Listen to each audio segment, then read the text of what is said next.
Hi, welcome to Mathematics with Tom. I am Tom, and today we're going to talk about what's called the differential operator. So let me put our title up here. Today is called, and it's actually part of section, let's do it this way, section 2.4 in our text. It's a sub-part called the differential operator.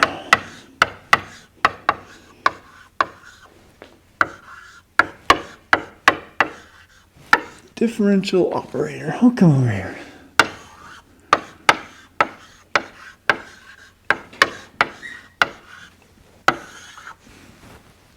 So far, we've been looking at this problem. We've been looking for solutions. We've been looking for solutions to a y double prime plus b y prime plus cy equals some function q. We'll call it q of t. And q of t when it was 0, that would find our null solution. Or another one we've been looking at is when q of t is an exponential function, we'll call it to the s, e to the st, and we also said that s can be a real number or a complex. So we'll just say that s can be a complex number. Now, what we found is both of these solutions require, or they take us to what was called the characteristic polynomial.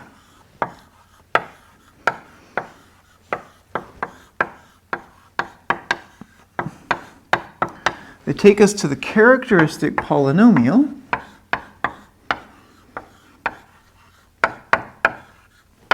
of, let's come over here, the characteristic polynomial is this. It's as squared plus b times s plus c.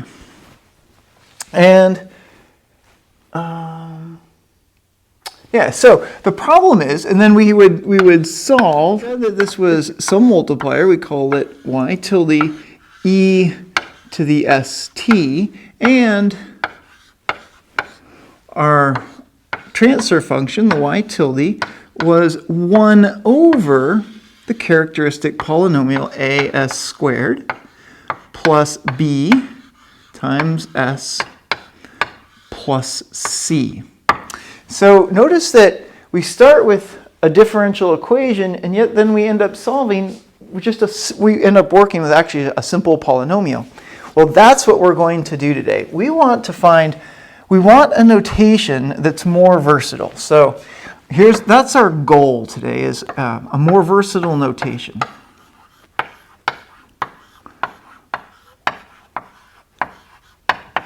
A more versatile notation.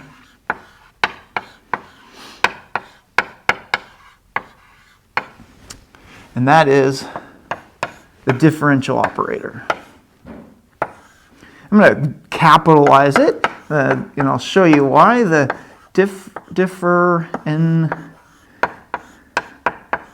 differential operator. And we denote it with a capital D, so differential operator D. So here's what D is. D, so we're going to say this, let capital D equal the derivative, and in our case, all of our functions are functions of time, so we'd say it's the derivative with respect to time. And likewise, if I wanted to take D and we square it, well, that would just be the same as taking a second derivative with respect to time. Okay? And this continues. We can continue this. For example, like if I wanted to take, in general, so let's just write this in general.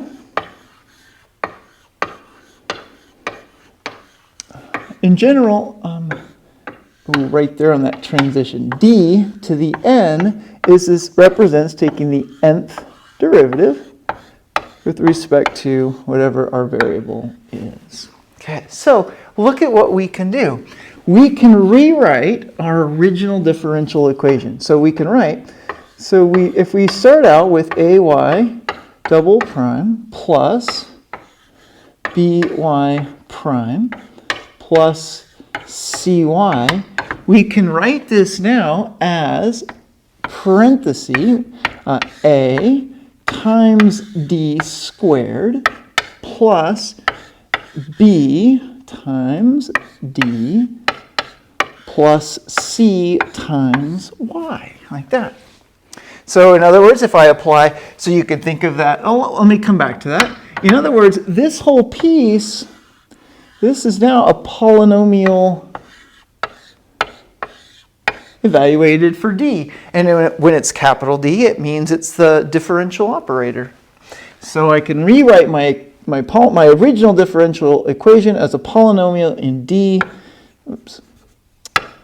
times y, like that. Now, let's go back. Notice that our transfer function, we said our transfer function y tilde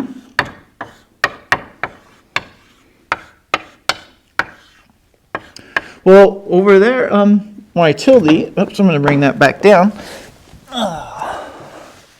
is, well, if I rewrite it, what I have, it always came from our characteristic polynomial, a s squared plus b times s plus c. But notice that this is the same polynomial, but now it's not a polynomial in d, it's a polynomial in s. So we can write this as 1 over our polynomial in s.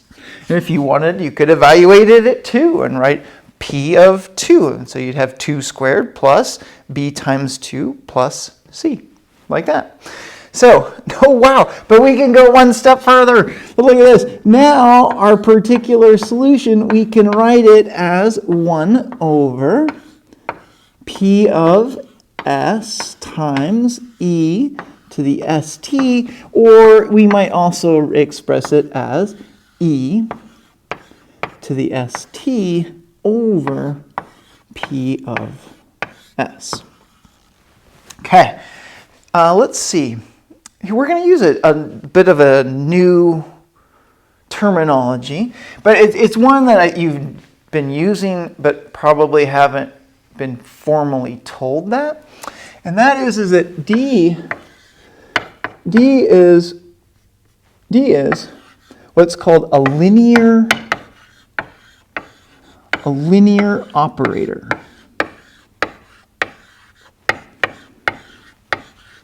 Okay, so let's define that. So we need let x, y, these will be functions of t,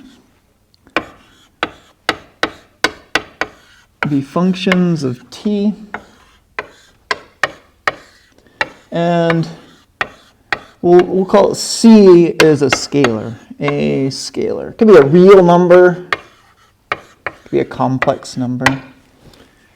So what that means is if I want to apply the differential operator to something like some scalar times, we'll use y, times the function y, well, what that means is the scalar does not affect the derivative. In other words, this is just the same as saying this is c times dy.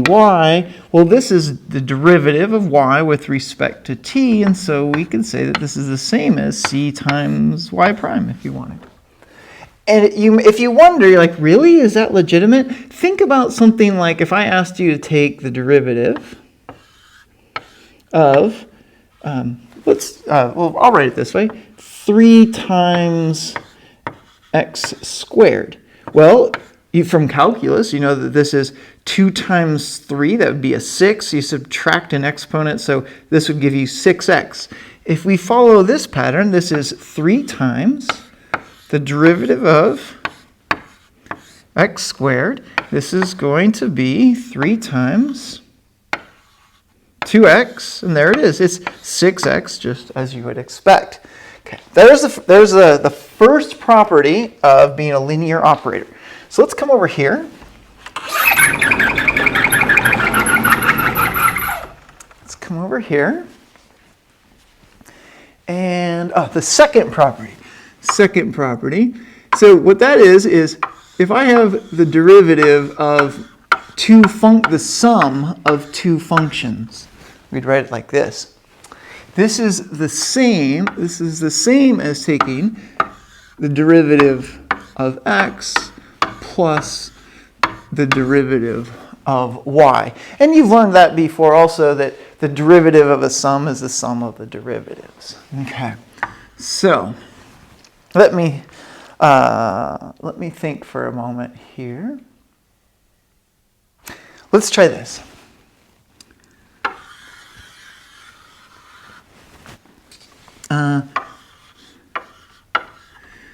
Let's do applications of the operator.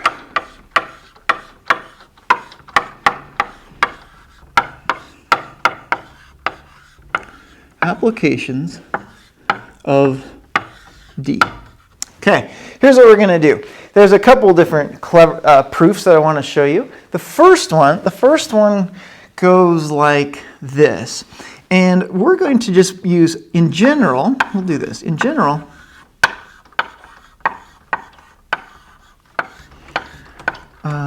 let P of D, I should write it down there, B, we're going to write it this way, P of D, this is just a general polynomial with the differential operator. So let me come back over here. You can write a polynomial this way, with every single term having a coefficient. Or you can also, this is just a number, so you could divide everything out, and so your leading coefficient is 1, and then you would have y double prime plus b divided by a times y prime plus c over a times y. And so we're going to just think of our polynomial as the leading coefficient being 1. So let's come back over here, and we're going to do this. We're going to say our polynomial in D, I'm going to write it as as D to the nth power plus C1D to the n minus 1 plus ... And this would carry all the way down to our C n minus 1 D plus C to the n. Where this would be like capital C in our original differential equation. Now, with that polynomial, here's what we're going to do. Show that the polynomial of D times e to the, we could use s or a. I'll use a. I just like writing a's better. Is equal. So the polynomial of D times e to the at is the same as the polynomial evaluated at a times e to the at. That'll be our first proof. Let's take a look. I'm going to move this board back, and we're going to write that proof. Okay, we have to do a little bit of work here. Proof.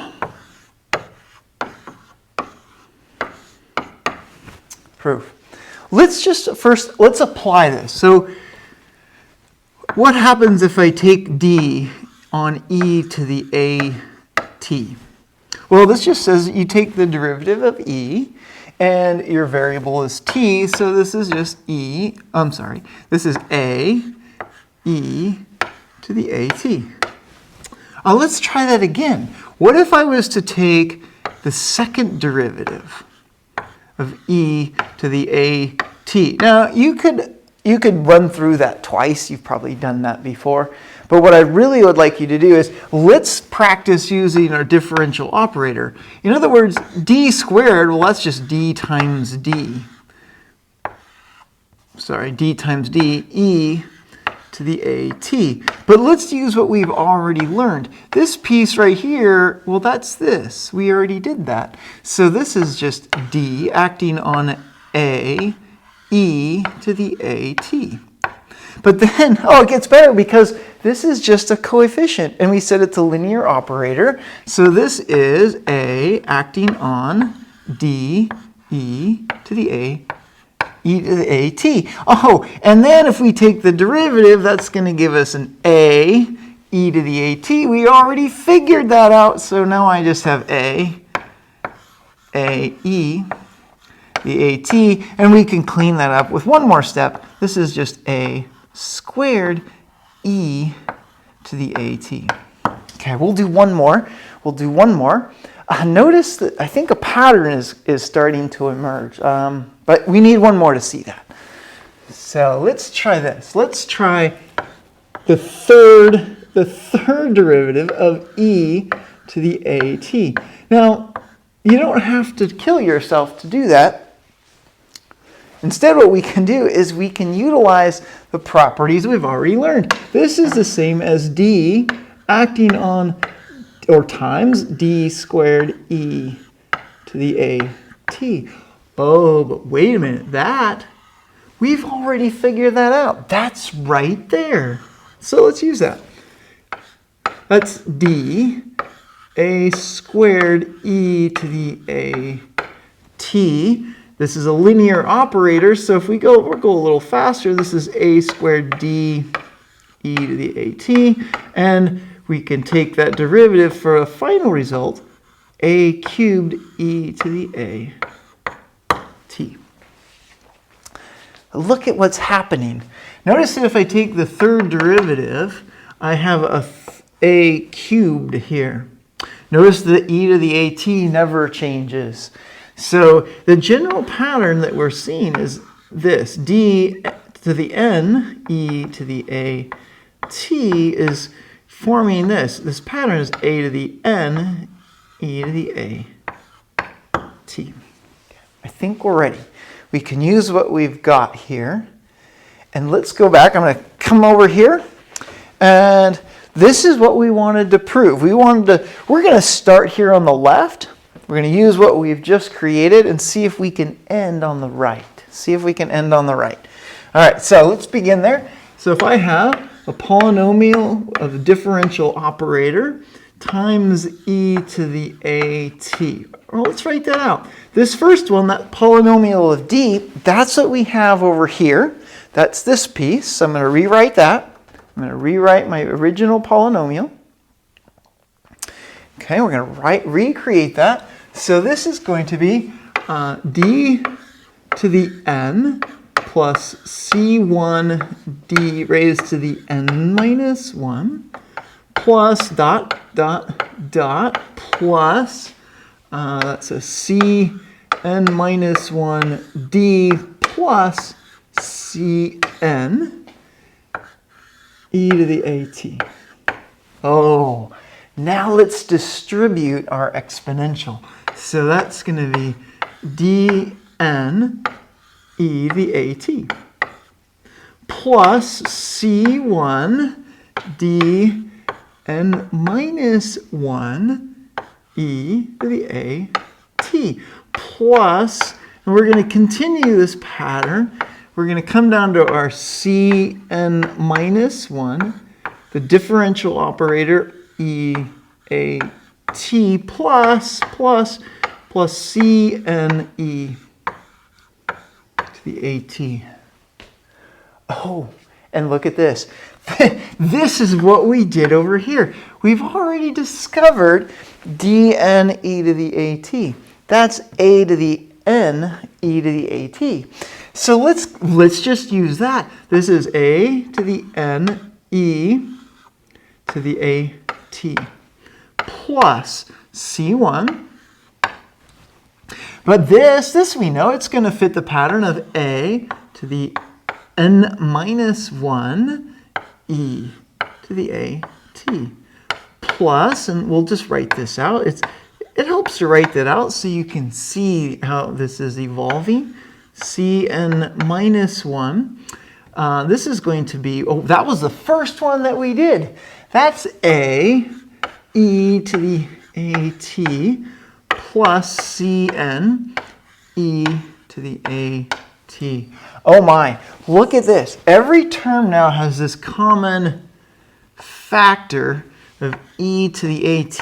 Let's factor that out. Let's factor that out. So I'm going to write parentheses. I get a to the n. A to the n plus C1 a to the n minus 1 plus, and we'd continue this all the way down through all of our n plus 1 terms, because this is our nth term, our n to the 0 term, plus, so I have Cn minus 1 a plus Cn from here, e to the AT. Now this is the clever part. This is the clever part. Notice what we've written. It looks different, but it's all here. Here, this is an a to the n, but up here it was a d to the n. But remember, all this was just the variable that we're substituting. Here it was d, now it's an a. This whole piece is no longer the differential operator. This is just very simply the polynomial now evaluated at a, e to the AT. We'll stop there, and in the next video, we'll take a look at one more example. Oh, this is called the exponential. This is called exponential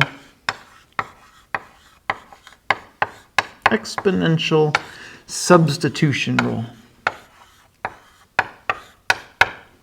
Substitution rule. Thanks for watching, and we'll see you in the next video.